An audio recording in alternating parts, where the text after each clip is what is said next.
Hello everybody on YouTube land, and welcome to a deck building video for Lord of the Rings the card game here at Playing Board Games. I'm Justin. If this is your first time here, consider liking, subscribing to the channel. It really helps us out. On this channel we do a bunch of Arkham Horror stuff, and you might have actually seen some of our Lord of the Rings stuff that Bryn and I do where we do a progress quest. We're currently at the first Fellowship of the Ring saga expansion. So we do have some Lord of the Rings content, but I'm curious and trying more. So if you want to see more content like this, liking helps, commenting also helps to let me know you're into this. So in this video, I'm going to be doing a deck build for solo, a deck that I would build for myself to play solo in Lord of the Rings, a card game, with just the revised core set. So just cards from the revised core set, and this is a deck if I was playing solo. If I was playing this with a two-player deck, I would definitely change it. So if you want to see two-player decks as well, let me know in the comments, and I will make those for the channel as well. But for right now, we're just going to be focusing on this solo deck that I would play. And our hero selection for this one's pretty simple. We have Denethor. He has the 1 willpower, 1 axe, 3 shield, and 3 health. His action is exhaust him to look at the top card of the encounter deck. You may move that card to the bottom of the deck. This is a really nice ability because Denethor is here to essentially just defend for us. Any turn he doesn't defend, you're going to want to take an action window to look at the top card of the encounter deck and then move that card to the bottom if it's bad. This is particularly good because one of the biggest challenges that you might be facing, apart from like the swarming of enemies learning the game, is this thing called Hummerhorn. These freaking wasps are a nightmare. And there's a few ways to deal with them in the core set. One of them, for example, is done here. He can attack into the staging area when he attacks alone, and he can just, you beat bug spray for those bugs. The other way, of course, is keeping your threat down and some other tricks like that. But with this deck, our method of Hummerhorn is low threat, beating the game before there, because this guy only adds 1 threat to the staging area. But we also have Denethor that if you see Hummerhorns, you can just get rid of it if you're close to having the threat to have it engage you. Otherwise, you can just ignore it. So that's one thing that Denethor is really good for. Even outside of Hummerhorns, just being able to put a card from the top of the deck on the bottom of the deck, if it's scary, because in solo, you draw cards, you only draw 1 card during the staging step, which makes this really good for Denethor because he can just say no. In addition, he's also a defender. He's going to be defending against our spiders. We have Éowyn, who is an absolute powerhouse. She has 4 willpower, 1 attack, 1 shield, and 3 health. She has the ability to discard 1 card from your hand to give Éowyn +1 willpower to the end of the phase. This effect may be triggered by each player once each round. So this is going to turn her into 5 in a solo player game. But what is important about this is that she has 4 willpower, so she's going to be questing immensely well. And then in addition, she turns any cards that you cannot play into +1 willpower, which is really nice. We also have Theodred. He has 1 willpower, 2 attack, 1 shield, and 4 health. And his response is after he commits to a quest, choose a hero committed to that quest, and then add 1 resource to that hero's resource pool. So this can get you, most commonly, always can get you a purple money. But most commonly, this is going to be able to get you a blue, a spirit, or a leadership money. Denethor is not going to be questing too much. There can be times when we're going to be able to quest with Denethor, depending on how things go. But because of this, I'm going to drink some water. The majority of our deck is going to be built around questing with, with paying for cards for the blue class and the purple class. Okay, so we have to look at some things that I'm just going to be considering must plays.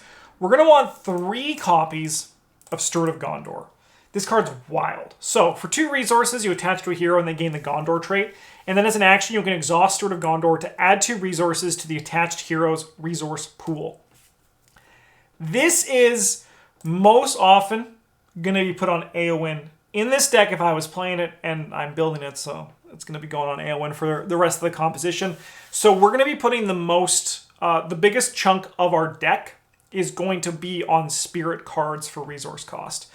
Because Éowyn's going to just be getting a bunch of this, a bunch of money, each turn with the goal of Steward of Gondor, and that's how we're going to try to take advantage of it. So one thing about Steward of Gondor is that if it's in your opening hand, you're going to want to keep that hand most likely. Extra copies of Steward of Gondor can luckily be used for Eowyn's ability.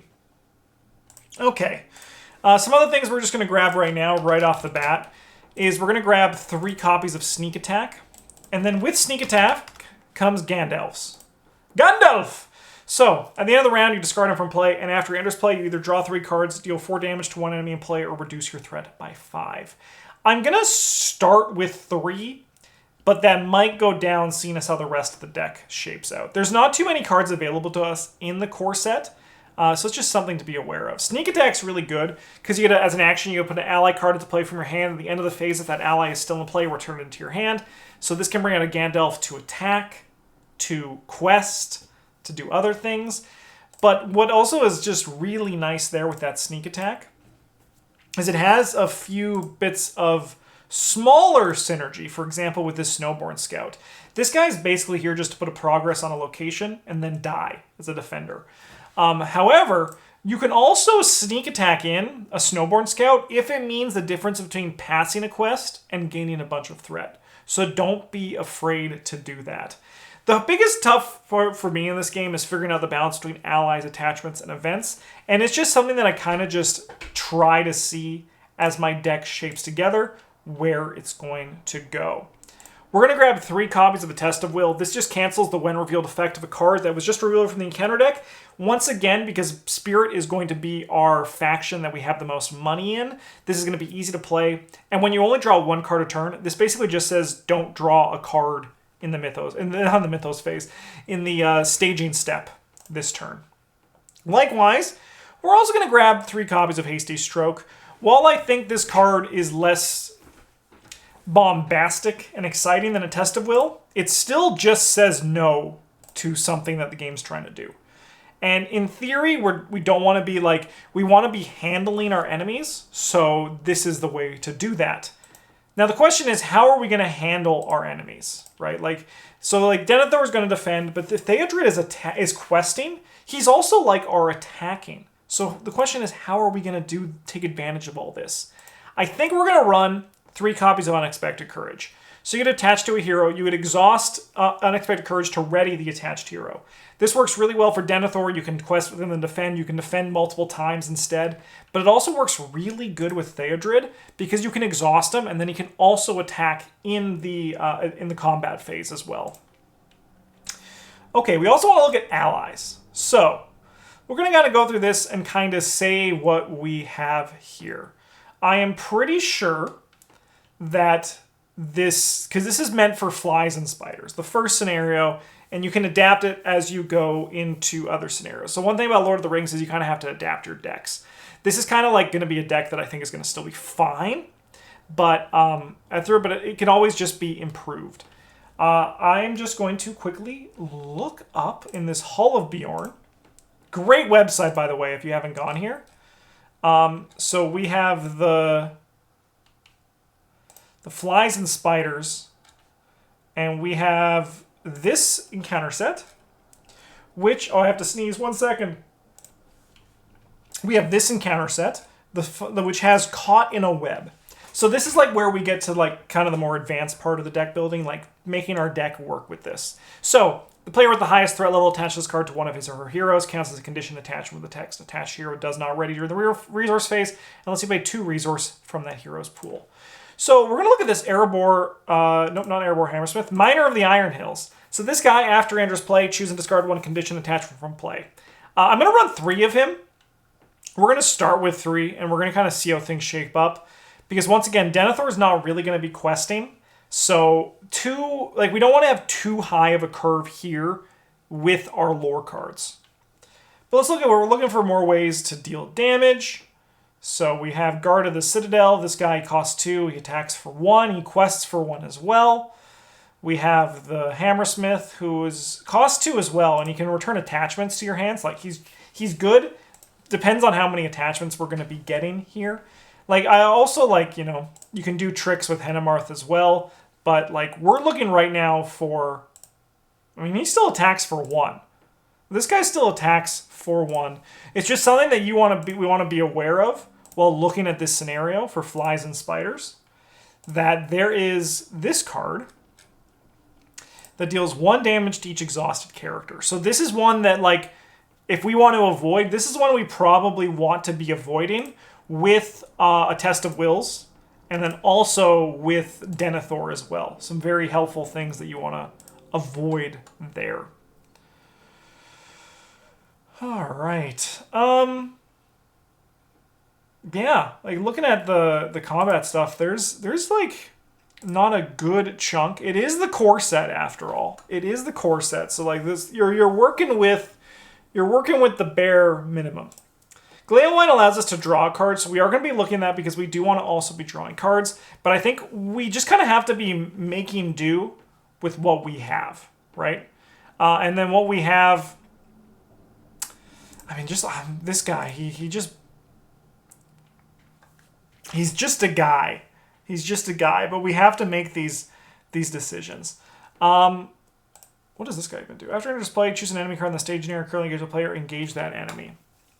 He does have 2 attack.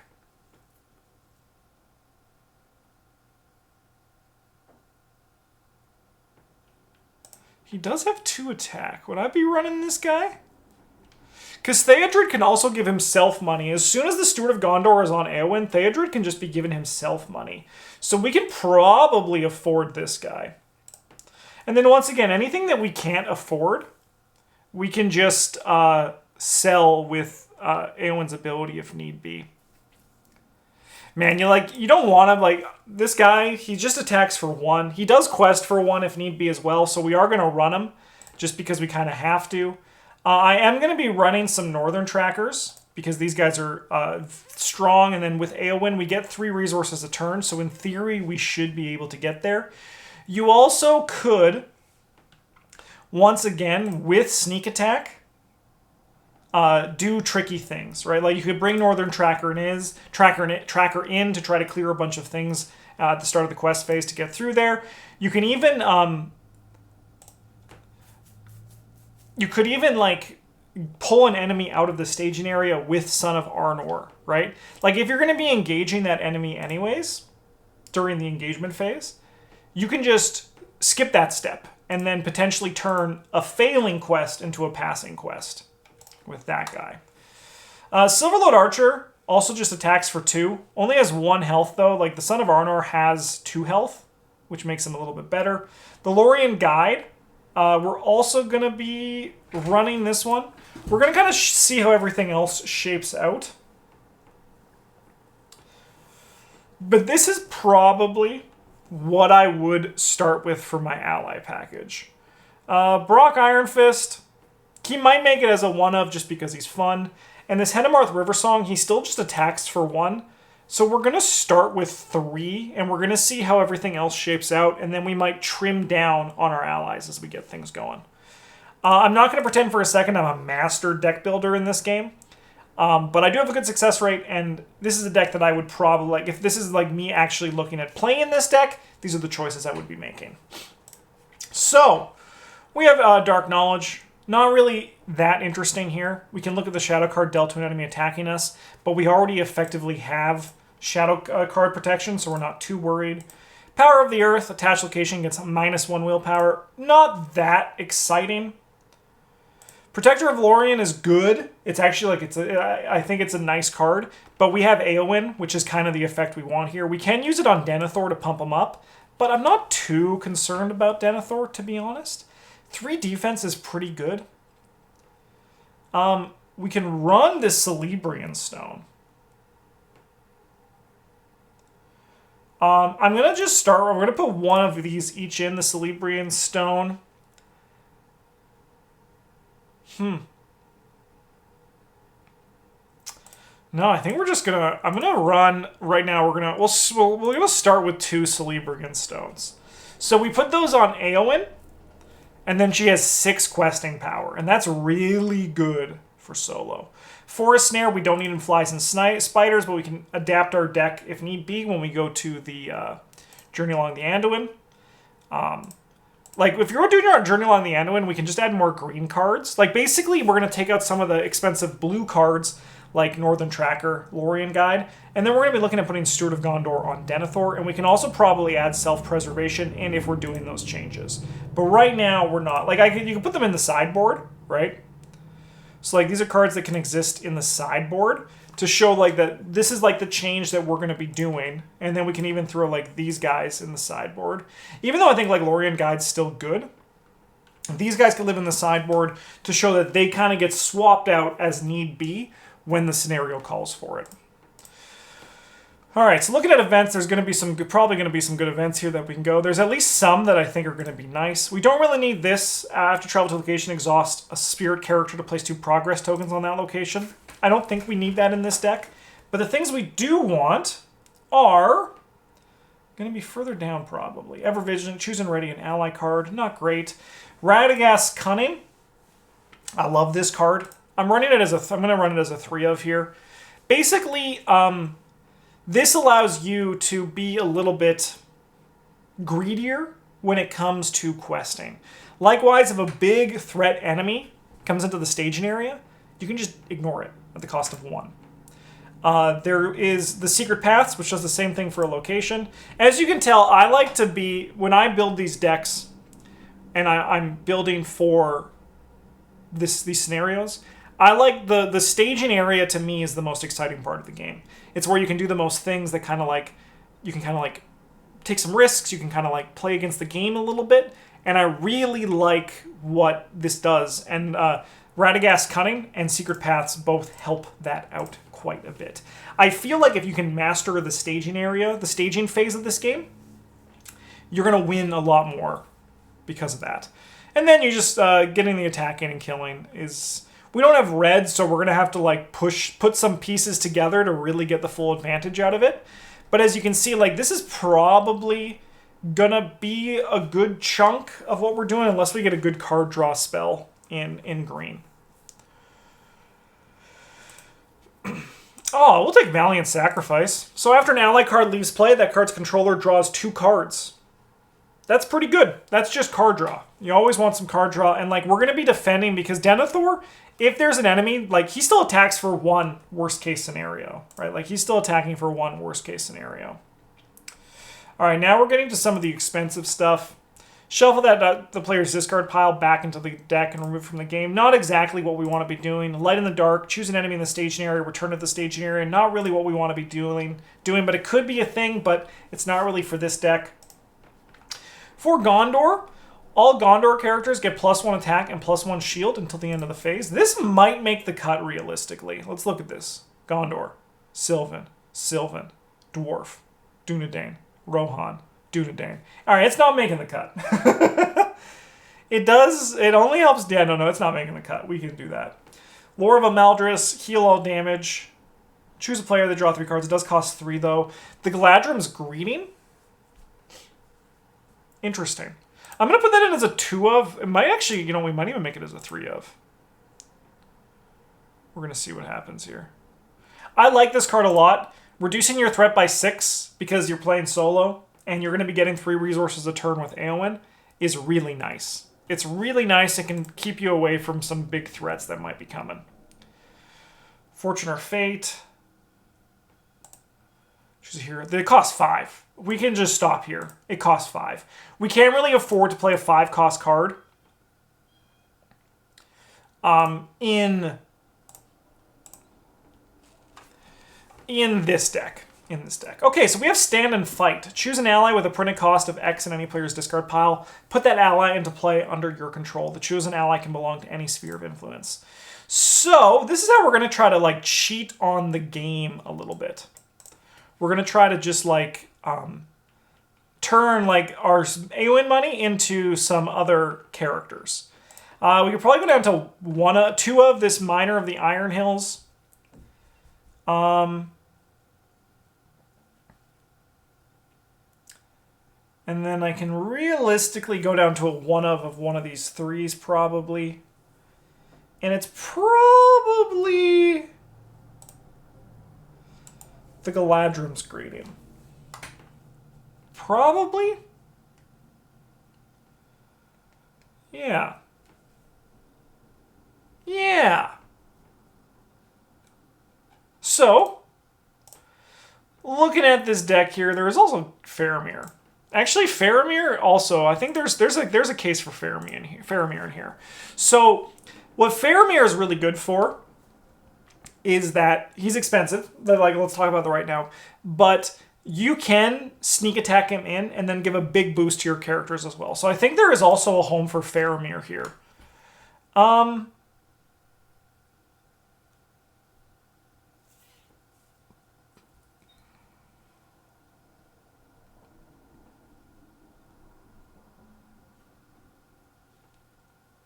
I have to get 2 cards. I think our ally... I mean, I think I could go down to a 2 of Gandalf.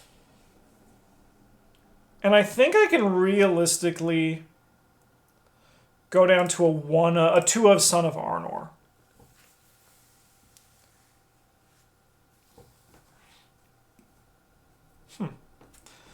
Let's just kind of give this one more little look. So, we have allies. These Guard of the Citadels. You know what? I'm gonna go up to a 3 of these guys. Just because I think they're stronger, even though they're higher up on the curve. I think that they'll just do more for us to the point where even, you know what, realistically what we can do is we can go down to a 1 of, and then I can even like get a 1 of Guard of the Citadel, and we can go a 2 of Henemarth, even though we can't have both in play.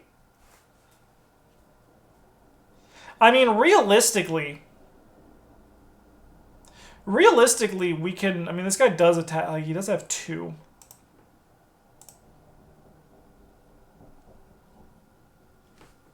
It's tricky.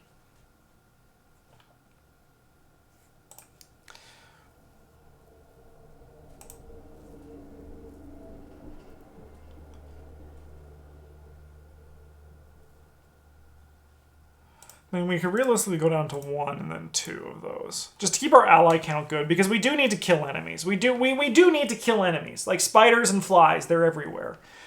And the Sleeper and Stone Wall is good. We don't need it. We don't need it to, like, win. Eowyn's already really strong. And, like, we could even, like, that Sleeper and Stone could even become Favor of the Lady. But then if we're doing Favor of the Lady, we probably want to run 2 of them. So the 1 of Sleeper and Stones, I think, is just fine. So, yeah. This right here, I'll have the deck in the description. This was our... This is my... revised core set only deck of 3 colors for solo play. I do think that this deck would be able to manage it. I can give it a shot to see. You know what? Actually, you know what we're going to do? We're going back in. We're going back into the system. I'm not happy about this Guard of the Citadel.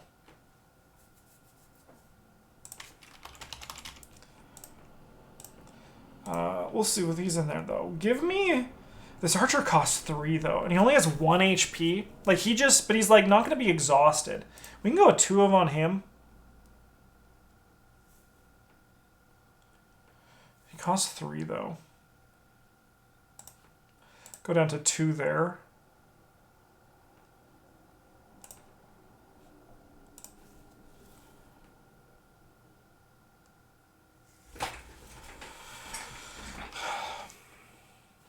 But, I mean, I think Guard of the Citadel does also have effects with this Valiant Sacrifice. Go back to a 1 Henemarth. As you see, I'm bouncing all over the place. But this is, like, kind of like how I go through things here. Because, like, this deck is all about, like, finding the perfect number. And, like, I'm also, like, pretty okay with running 2 ofs and 1 ofs in this game. Because a lot of the time... when I'm playing, I'm just focusing on that staging step and like getting things out there and going. But anyway, there's the deck. Let me know what you would have done differently if you would have been building this deck. And I'm happy to do more of this if you'd be interested. And even like getting Bryn and I also to do it, to make some stuff. I think it would be fun. So let me know in the comments if you'd enjoy that. Have a good one. And as always, GG's.